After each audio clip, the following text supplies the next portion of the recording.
Mr. Bryce? Yes. I'm sorry I'm late. I didn't realise you lived so far out. All right, come in. Thank you. All morning on public transport.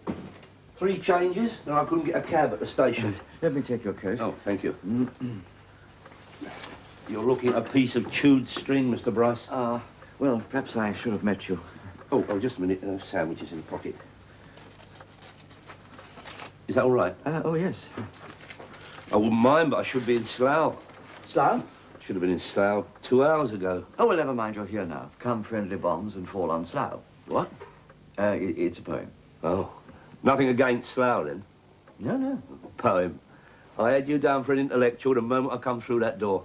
I could smell the old books and leather bindings. I'm very susceptible to smell, which is rather unfortunate, really. Oh, well, why is that? I live above a Chinese takeaway, Mr. Bryce, and it's no joke. Soya sauce, sweet and sour pork, fried rice. I knew a time when you had to go to China for that lot. You can't smell it on me, can you? No. Oh, good. Yes. Nice to get away from it. Shall we go through? Oh, thank you.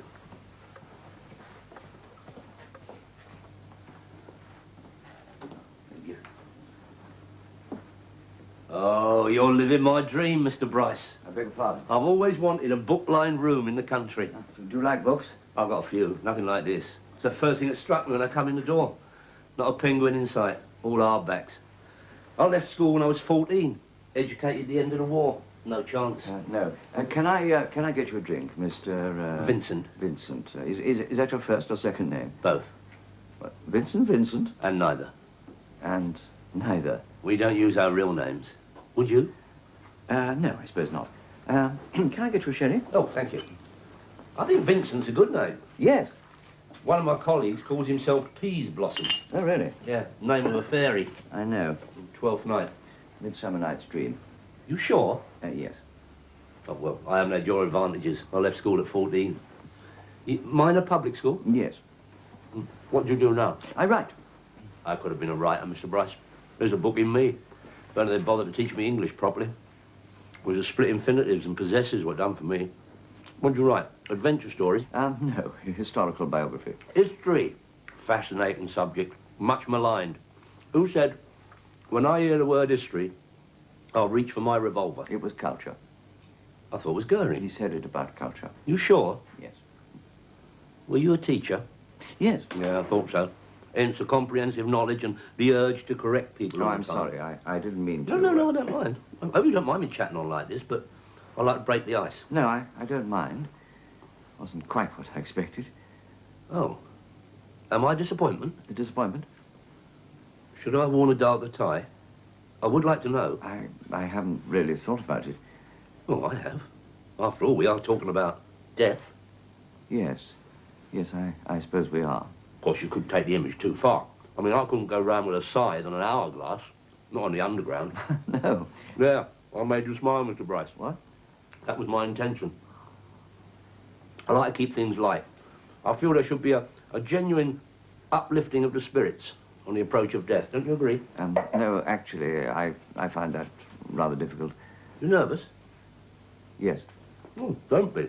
I see that you've removed your fingerprints, Vincent.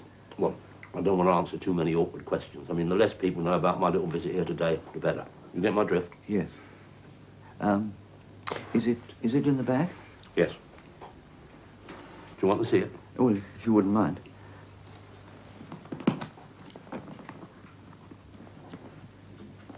Oh, is that it? Is that it? This is what separates me from the rest, Mr. Bryce. This is made from plants. With this, I can guarantee you a beautiful death. All perfectly natural. No plastic bags, no chemicals. You go with dignity. You even look good. Some say better. Is it strong? Strong. Could stop an elephant. Quick? Well, not unless you drink it neat, and I wouldn't recommend that. No, it's gradual. Gives you time to walk around, have a chat, compose yourself. And it has the added advantage of being odourless, colourless, and virtually tasteless. But is it painless? Well, I've never had any complaints. And I mean, I can't vouch for its effect, but no, I wouldn't say it's painful. Your feet go cold, that's all. Feet? Yeah, it rises up through the body till it reaches the ticker. I see. Anything else? They don't say much after that. Right. Well, that all seems quite satisfactory. If you just leave the bottle. Leave the bottle? I'm not a milkman, Mr. Bryce. Leave the bottle? That's rich. I can't leave the bottle. Supposing it fell into the wrong hands. Well, it was just I thought you wanted to get to Slough. Oh, never mind Slough. Now, when would you like death to take place? Oh, as soon as possible. Before lunch? If you like. I don't want to rush you. No, that's all right. Do you want to talk about it? Oh, no, not really. There's nothing to talk about. Do you believe in some sort of afterlife, Mr. Bryce? Well, I suppose I do have some vague feeling of immortality, some timid hopes of a depersonalized afterlife, something beyond the confines of space and matter, beyond the limits of comprehension, a sort of tidal oceanic movement of humanity. Tidal oceanic? I hope you can swim. You're not thinking of coming back as one of those, are you, Mr. Bryce? Ah, you mean reincarnation? I know the word. Did I mention the fee? It is flexible according to means. We prefer to call it a donation. Yes, of course. The check's on the desk. Oh, thank you. Is that satisfactory? Oh, yes, more than satisfactory. Thank you very much. You sure you don't want to talk about it? Quite sure. I think I would in your position. Lovely view from the window. Rolling lawns, rock garden, gravel walks. Is that a trout stream down the bottom? Yes. Oh, I envy you, Mr. Bryce. Do you have a garden? No, I just got a window box. I've got this bed sitter in Shepherd's Bush. You don't think a depersonalised afterlife will be a bit of a disappointment after all this? Look, I don't wish to detain you any further. I'm sorry. I wish I'd never mentioned Slough. Your drink, Mr. Bryce. I must say, when I arrived, I thought you might be wasting my time. I had you down for nervous and uncertain.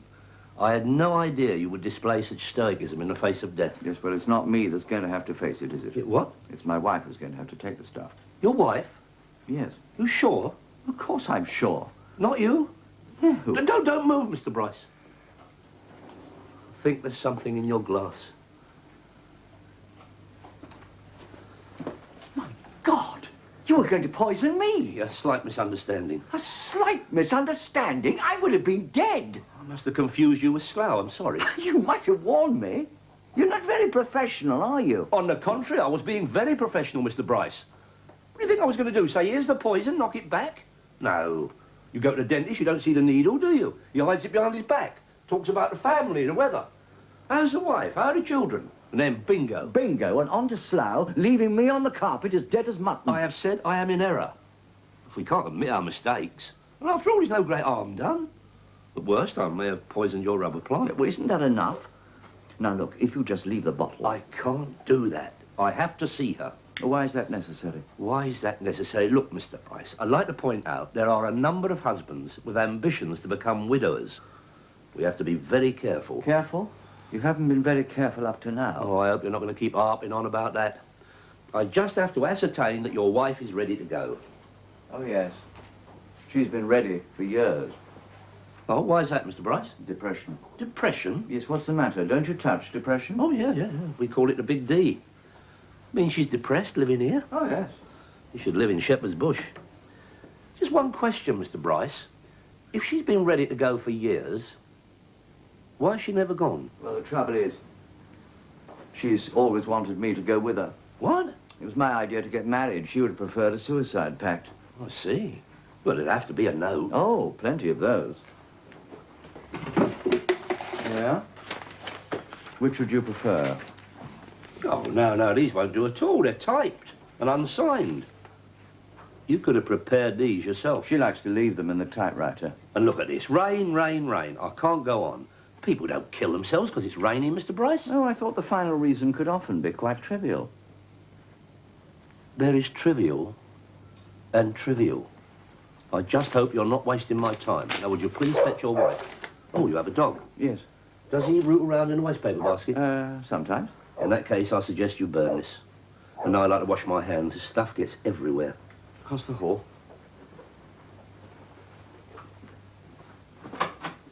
Thank you.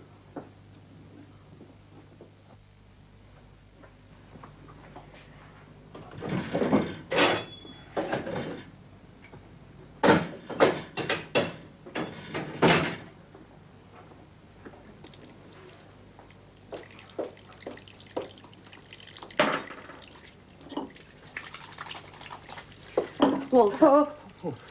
Has he gone? No, he's washing his hands. What's he like? Well, not very intelligent. He thought he'd come for me. Apparently he's in a hurry to get to Slough. Well, that could be a good thing. Oh, well, you ask the rubber plant if it's a good thing. It'll probably make him careless. It has done, Angie. I mean, he won't ask too many questions. Oh, don't you believe it. He's done nothing but ask questions since he arrived. He wants to meet her. Oh. So, where is she? Still in bed. Oh, no, not today. I wanted her to have a last look round the garden. She's deep in depression, Walter. She's been deep in depression for the last 20 years, Angie. And if this is going to be our last day, I wanted her to see the tulips by the front wall. She's always been fond of tulips. Tulips? What's the point, Walter? I mean, she's fond of roses. Perhaps we should hang on for those. And then there's the dahlias. Well, it could be September before we get this done. Well, I thought it might cheer her up. Oh, we're not trying to cheer her up, Walter. We don't want to give her a reason for staying, do we? Now, where's the stuff? I think he's put it in his pocket. He won't leave it, Angie. Oh, I'll get it. What's his name? Vincent. First or second? Both. Vincent. Mm-hmm. And neither. And neither. Well, this is all sounding very strange. You think that's strange? We could have had peas blossom. Wish we'd never got mixed up with them. Oh, you're not getting cold feet, are you, Walter? No, it's Celia who's going to get the cold feet, and that's just a side effect. Walter, we've decided. Can't weaken now. No. After all, she wants to go. Well, she wanted to go to Mallorca last year. Hated every minute of it. All we're doing is giving her a gentle push. It may be a gentle push, Angie, but don't forget it's still an offence to counsel a person to suicide. I mean, we sent for this man. She won't like that. For years we've been saying don't do it, and now we're saying jump. Walter, we can't stop now. Ask yourself this. Do you love me? And do you want to be with me always? Yes. Then you've no choice. Oh, my God, he's in the garden. What's he doing? Probably looking for poisonous plants. Did he see us? I'm not sure. Go to Celia. Make sure we're not disturbed. What are you going to do? Get rid of him.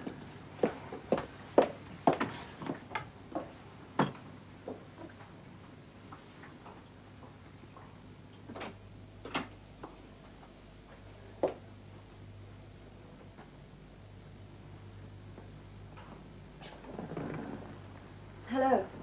Just admiring the garden. I hope you don't mind. Not at all. I'm sorry if we've kept you waiting. I understand you're in a hurry to get to Slough. Well, not so much I'm in a hurry to get to Slough, more someone's in a hurry to leave it. Another client? Yes. University lecturer. Philosophy. Quite a catch. Must be. When he found out his wife was being unfaithful to him, he didn't sit down and question the nature of reality. No, he hid all her clothes and locked her in the cellar. Now she's escaped, he's got nothing to live for. So philosophy's been given the elbow and he's turned to us. Then you must go at once. Let me have the bare bodkin and you can be on your way. Bear what? Bodkin. It's a dagger. I know it's a dagger. Well, don't use a dagger. Apart from the pain, you considered a mess.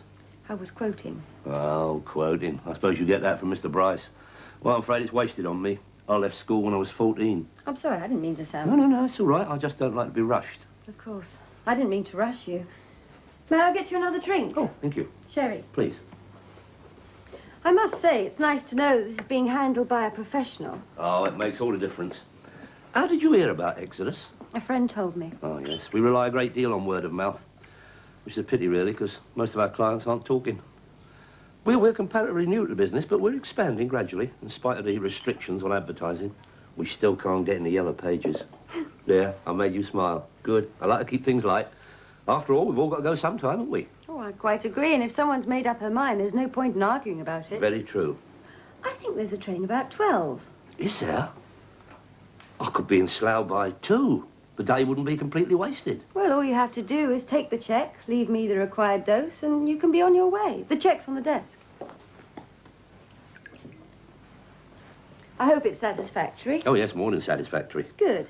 Then all you have to do is keep your side of the bargain. Oh, your drink. I must say, it's been a pleasure doing business with you. Here's to the next world, Mrs. Bryce. Oh, I'm not Mrs. Bryce. What? Oh, Walter, you never guess what happened. Vincent took me for your wife. What? Oh, Walter! Sorry, Mr. Bryce. Sorry? You've only been here half an hour and you've almost killed me and my secretary. Couldn't we put it down to pressure of work? No, we could not. You mean you almost poisoned me? Oh, my God. Angie. This is professional negligence of the worst possible kind.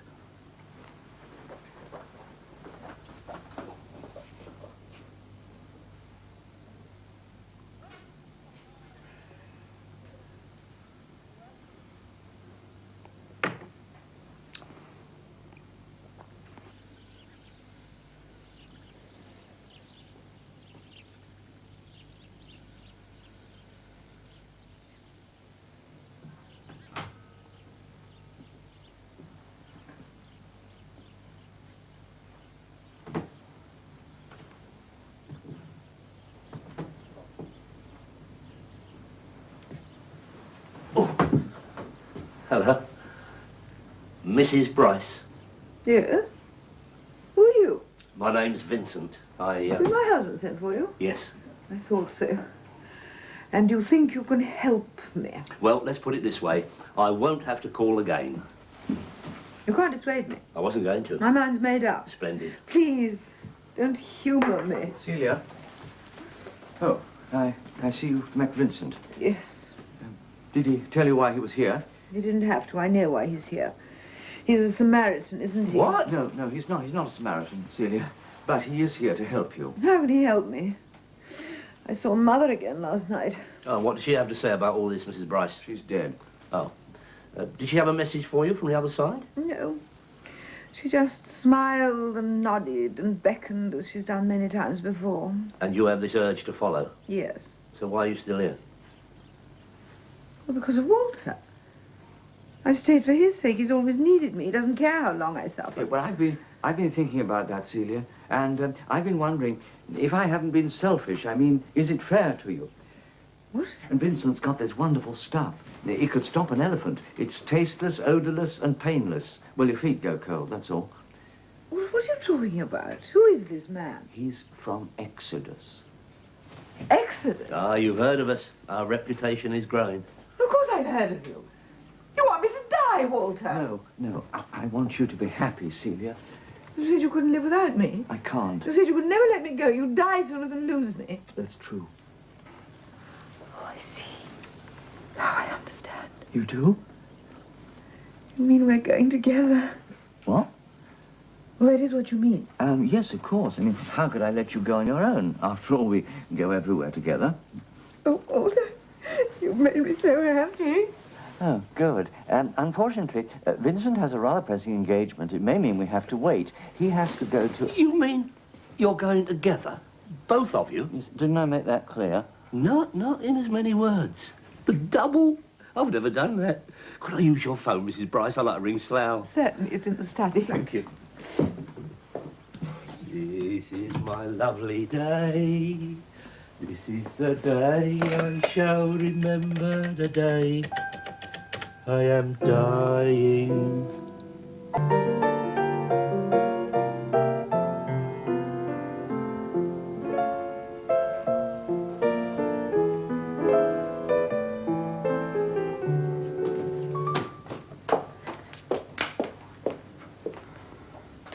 Where is she? She's winding up her affairs. You mean she's actually going through with it? There is one minor complication. Where's Vincent? He's advising her. Apparently he means to stay to the bitter end, and I mean bitter. Well, that's not a bad thing. Isn't it? That serves our purpose even more. If he administers the drug, that leaves you out of it. Not entirely. Well, of course it does. You won't be giving it to her. He will. There's just one small snag, Angie. What's that? He's giving it to me as well. What? She expects me to go with her. Well, what made her think that? Well, she just assumed it. You know what she's like. If she goes anywhere, she usually drags me along. Oh, well, never mind. You won't have to put up with it much longer. No, I'll be dead. Don't be silly. This gets better and better. Are you sure? Well, don't you see? How can any suspicion fall on you now? Of course it won't fall on me. I'll be dead. You won't be dead. I won't? No. You were going to kill yourself, and at the last moment your nerve failed. I've got news for you, Angie. I don't have to wait to the last moment. My nerves failed already. You don't have to take the poison. But if I don't take it, what's Celia going to say? Celia won't know. Pretend to take it, then palm it. Palm it? Angie, this is supposed to be a suicide pact. People involved in suicide pacts tend to watch each other rather closely. Well, do what Vincent did. Pour it on the rubber plant. I don't think that rubber plant can take much more, Angie. I mean, just look at it. How limp and bedraggled it's become. That could have been us. Walter, we can't stop now. We're almost there. We were almost there an hour ago, and it's not an experience I wish to repeat. Look, all you have to do is take the glass, walk across the room, sigh, take a last look at the garden, pass behind the rubber plant, pour, and emerge drinking, by which time Celia will probably be in a death throes. Death throes? He didn't say anything about death throes. He said it would be peaceful. Yes, and what about Vincent? He set his heart on doing the double, and he's running out of patience. He'll be watching me like a cat watches a mouse. If I don't take it, he'll probably force it down me through a funnel. Oh, he gives me the shivers, Angie. He smells of death. He smells of something. I'm not sure if it's death. It's more like fried rice. Yes, he lives above a Chinese takeaway. It's not even a restaurant. I think that's what gives him this burning sense of resentment. It's my lifestyle he objects to, my private education. He left school at 14. I know. He told me. You see, it's an obsession. He thinks another man's success is his failure. Where are you going? Cooper's Bottom. You're not leaving me. Well, I can hardly stay here, Walter. It'd be too macabre sitting around watching Celia die. When it's all over, come to me there. I'll be waiting. Angie, I'm not sure I can go through with it. You must. Think of Montego Bay. Montego Bay. I'd almost forgotten. What's the matter? Goodbye, Walter. What? Now I must say goodbye to Celia. You going, miss? Yes. Will you be coming back when it's over? Do you think I should? I would appreciate it. You won't find it too disturbing. I'll leave them tastefully arranged. Tastefully arranged? And once you've made the discovery, I suggest you call the police. The police? Police? Well, mere formality in the event of sudden death. Sudden? I thought you said it'd be gradual, like falling asleep. Yeah, well, it will, but any death under suspicious circumstances has to be reported. I suggest you also call a doctor. I mean, he won't give you a certificate, but he'll be able to pronounce life extinct. Police will take care of everything else. Undertakers, post-mortem, inquest. And I'd take it as a personal favour if you didn't mention my presence here today. Least said, soonest mended. All right? Goodbye. Of course. Goodbye. Goodbye, Walter.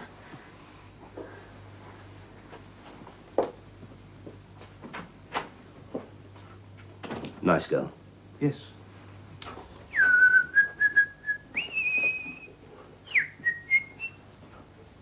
You're not going to change, then? What? Happy to go in cords? Well, yes, there's nothing wrong with cords, is there? No. Some people like to dress up, but if you want to keep it informal. I must say I was surprised Surprised? that you were making up your mind to go so unexpectedly. Ah, yes, well, I have been thinking about it for some time. I just hadn't come to a decision. I could see you hadn't come to a decision, Mr. Bryce. When you thought you might have been poisoned, you were running around like a chicken with his head cut off. It was when I saw how much it meant to my wife. Did you do everything your wife wants you to? No? Did you know I left school when I was 14, Mr. Bryce? Oh, God. I had to make up for my lack of formal education. I took courses, studied how to increase my word power, how to win friends and influence people. Memory training. I found that very useful. I have total recall. I can take anything in at a glance. That holiday brochure in your desk, for example. Holiday brochure? Montego Bay. Tall and elegant palm trees and shimmering white sands. A turquoise sea and coral reefs. Cool green mountains and lush jungle. Sip your pina colada while you take in the sheer beauty, and you know what they mean by tropical magic. Is that what it says? Yes, I was thinking of taking a holiday before you decided to kill yourself? Yes. Was Mrs. Bryce going? Of course. It was going to be a surprise. Don't rubbish me, Mr. Bryce. I may have left school when I was 14, but I'm no fool. I sensed there was something wrong the moment I met your wife. I couldn't help wondering why, after all these years of hanging about, she suddenly decided to go. And I came to the conclusion it wasn't because of the big D. What we have here is the big M for murder. No. Why didn't you tell your wife about our little arrangement? I didn't want to hurt her feelings. Oh, you're a strange man, Mr. Bryce. You'd sooner kill your wife than hurt her feelings. That's not true. When I phoned Slough, I also checked with the office. You didn't ring them. It was a woman, what I presumed was Mrs. Bryce. Look, my wife's always wanted to go. We're just giving her a gentle push, that's all. There's a big difference between a gentle push and a bloody great shove, Mr. Bryce. And does Mrs. Bryce have timid hopes of immortality? Well, yes, I believe so. Well, she's going to be very disappointed when she looks round and sees you're not there, isn't she? And where will you be? Stretched out in Montego Bay, sipping your pina colada. Listen, If you want to bump her off, that's your affair. But why involve me? I don't want to bump her off. No, you want me to do it. Don't need me. It's open season on wives these days. Judges can be very lenient. Say, she boasted about her infidelity and you killed her. But she's never been unfaithful. Never? No. She must be a very unusual woman. She is, and I don't want to kill her. I just want to be free. Then why stay? Look at these doors. Look, notice anything? No? The bolts are on the inside. No bars at the windows. You could go, you could be as free as a bird. Look, you don't understand. She's very sensitive. She's easily hurt. If I was to leave now, she'd probably kill herself.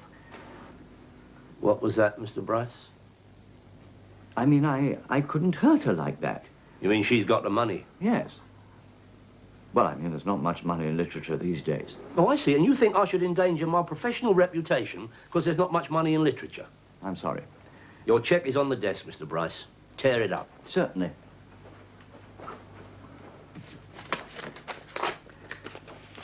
Look, Vincent, I'm sorry. I don't know what came over me. It must be the strain of the last few weeks. Let's just forget the whole thing, shall we? Make out another one. What? Another cheque for £5,000. 5,000? I said it was flexible, didn't I? Yes, but... Well, I've just thought of a firm price. Take it or leave it.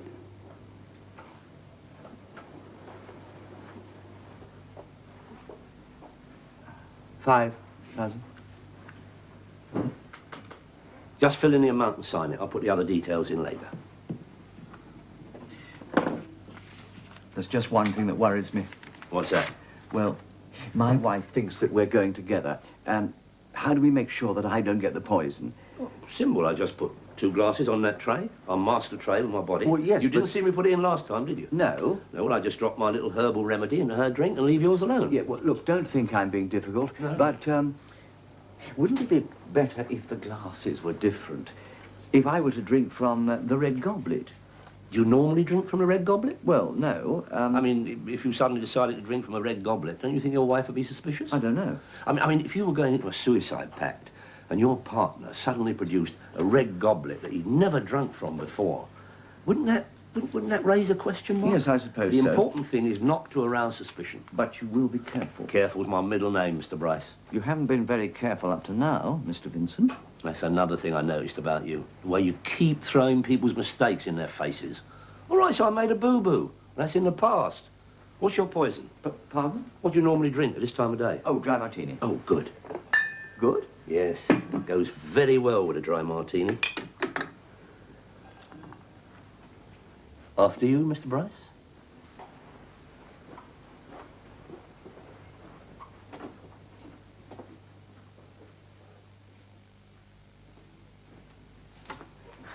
Celia. What? Well, you look wonderful. Thank you. Is everything ready? Ready? Oh, I thought you might have changed your mind. No, why should I change my Well, I mind? didn't realize you were going to dress up. Would you like me to change? It's no trouble. It's too late for that, Walter. Dry martini, Mrs. Bryce. Thank you. Good.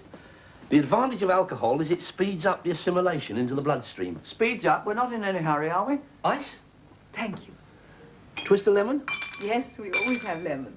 I wouldn't drink it any other way. Now, look, wait a minute.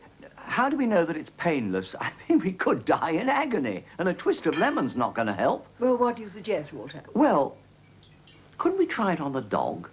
The dog. The dog? I didn't come here to destroy the dog, Mr. Bryce. And there won't be any agony. Just a cold sensation rising up the limbs. Gradual paralysis, feeling of dizziness and blurred vision. You didn't say anything about dizziness and blurred vision. Once it reaches the heart, that's it. That's it. If you walk around for a bit, it's over in no time. I think we'll sit. Yes, come and sit by me, Walter. Vincent, would you bring the drinks over here? Certainly.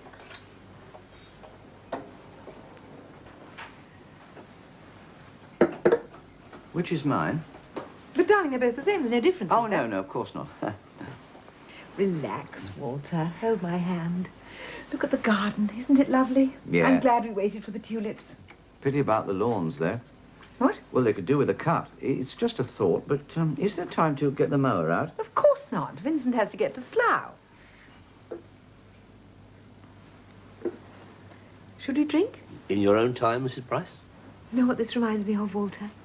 Our wedding day. What? hand in hand into the unknown. Oh, God. Ready then, Walter? Wait a minute. I feel like a cigarette.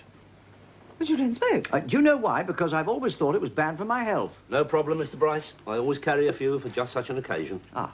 Low tar. Take your time. No rush. Well, whilst Walter's smoking his first cigarette, is there anything we may have forgotten, Vincent? There is one thing, Mrs. Bryce. Disposal of remains. It is advisable to leave definite instructions. Yes, I've seen to that. We're going to be cremated. I don't want to be cremated. You don't? No. But you've always wanted to be cremated. Well, I've changed my mind. Well, I wish you'd said so before. It's most inconsiderate. May I say something, Mrs. Bryce? I left school when I was 14. Did you? And since then, I've studied most of the religions of the world. Catholicism, Protestantism, Calvinism, Shintoism, Buddhism, also transmigration, reincarnation, meditation and levitation. I've done a lot. And I come to one firm conclusion. What's that? When you're dead, you're dead. Oh. Well, perhaps I'm making too much fuss, Vincent. Would you inform Angie that Walter has expressed a preference for interment and to make the necessary arrangements? Certainly. Now perhaps we can get on. What's the matter now, Walter? Well, just supposing, Celia, and this is pure supposition, but just supposing that there is a God and he's a fierce old man in flowing robes and a long white beard. Yes? Well, he's not going to be very pleased with us, Celia, throwing this sacred gift back in his face. But, Walter, you don't believe in God. You're an atheist. No, I'm an agnostic. Now, there's a difference. Let me explain. Mr. Bryce, are we going to do this or not? Well, yes, but... Then shouldn't we get this show on the road? Hold my hand. I know you're afraid, darling, but don't be. I'll be with you. Now, say something to me, because these are the last words we shall ever speak to each other. Celia. Yes? Don't drink. It's poisoned. Well, I know that. I thought you might have said you love me. I love you. Is that all? Celia, you're going to die. I know I'm going to die. Don't be obvious, darling. Kiss me. Well, that's enough, darling.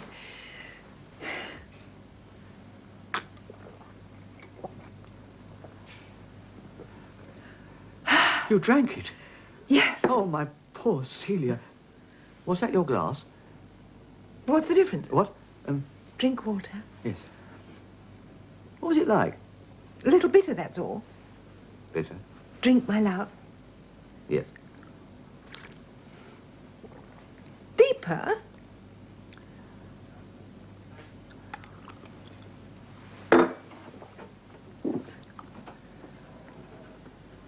How do you feel? I feel wonderful.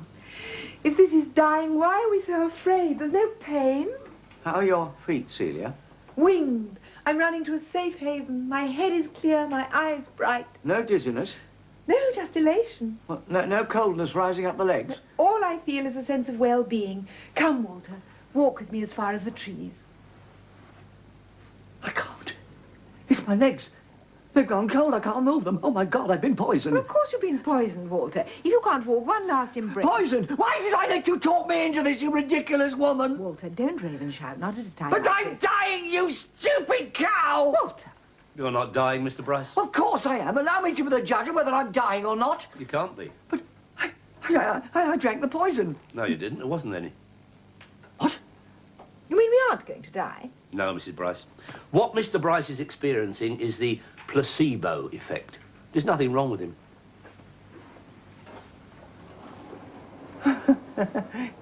He's right. I can move them. I'm going to be all right.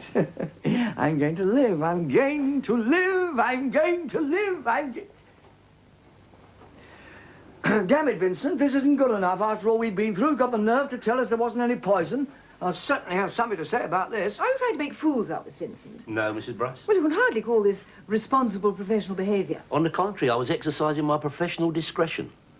When I arrived here this morning, I nearly made a dreadful mistake. Two dreadful mistakes. A fact that is constantly being pointed out to me. I couldn't afford a third. I had to be sure. And to say I had misgivings is putting it mildly. Misgivings? And when we have misgivings, our instructions are clear. We must allow the client time to change his or her mind. What we have here is a cooling off period. You get the same thing with an HP agreement, and that's far less binding. A cooling off period? I'd like should point out, Vincent, that had you done your job properly, we'd both have been cooling off quite nicely by now. That's right. Now we have to go through the whole thing again. What? You mean you still intend to go through with it? Well, surely you can't doubt the seriousness of our intentions after what happened. Well, I don't doubt yours, but what about Mr. Bryce? He did give his now familiar impression of a scalded cat. He panicked, that's all. He's always had a nervous disposition. Now, I suggest we start again after lunch. After lunch? I don't feel like any lunch. You see what you've done? He normally has a wonderful appetite. I think I'll go and lie down. Yes, you do that, Walter. Just leave everything to us.